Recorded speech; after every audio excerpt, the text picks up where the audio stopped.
नहीं, देखिए, संविधान और लोकतंत्र का ज्ञान कम से कम बीजेपी के नेताओं के मुंह से शोभा नहीं देता है। संविधान को जिन्होंने तार तार किया हो, लोकतंत्र का जिन्होंने गला घोंटा हो, वो क्या बताएंगे किसी राज्य के मुख्यमंत्री को शिष्टाचार। इसी तरह से बंगाल की मुख्यमंत्री दीदी ममता दीदी के बारे में भी ये बात कही जाती थी।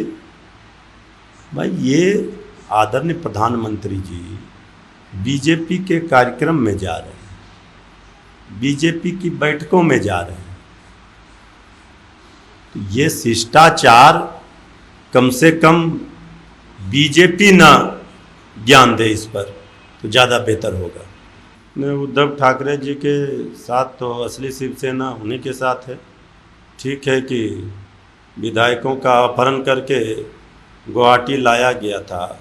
अब सारे जब महाराष्ट्र में सदन में उपस्थित होंगे तो जो शिंदे जी के साथ माननीय विधायक थे, उनके अंदर तो वो जानते हैं कि वो शिवसेना से जीत कर आए हैं।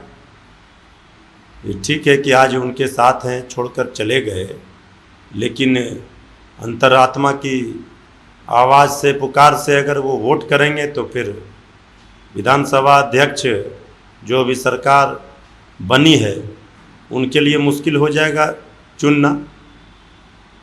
देखिए, देश में जिस तरह से सांप्रदायिक सद्भाव सद्भावना का माहौल बिगाड़ा गया है, ये राजनीति का खतरनाक डिजाइन कभी भी ये देशवासी स्वीकार नहीं करेंगे। उदयपुर की घटना के बाद फिर अमरावती में जो घटना हुई है, इसको कोई सभ्य समाज, कोई राजनीतिक दल, कोई व्यक्ति सही नहीं ठहरा सकता है। ये नफरत की जो आंधी चली है, जो भाई भाई में लड़ाई छिड़ी हुई है, इसको बंद करने का अपील सभी राजनीतिक दल को करना चाहिए। हम लोग बराबर कह रहे हैं कि वोट की चोट से ऐसे लोगों से बदला लीजिए जो समाज में नफरत फैलाते हैं, लोगों में जो भाईचारा मिलत प्रेम है उसको बिगाड़ते हैं। ये लोकतंत्र में अधिकार है, लेकिन कभी भी ये हिंसा और ये जो कट्टरपंथ है ये बर्दाश्त नहीं किया जा सकता है।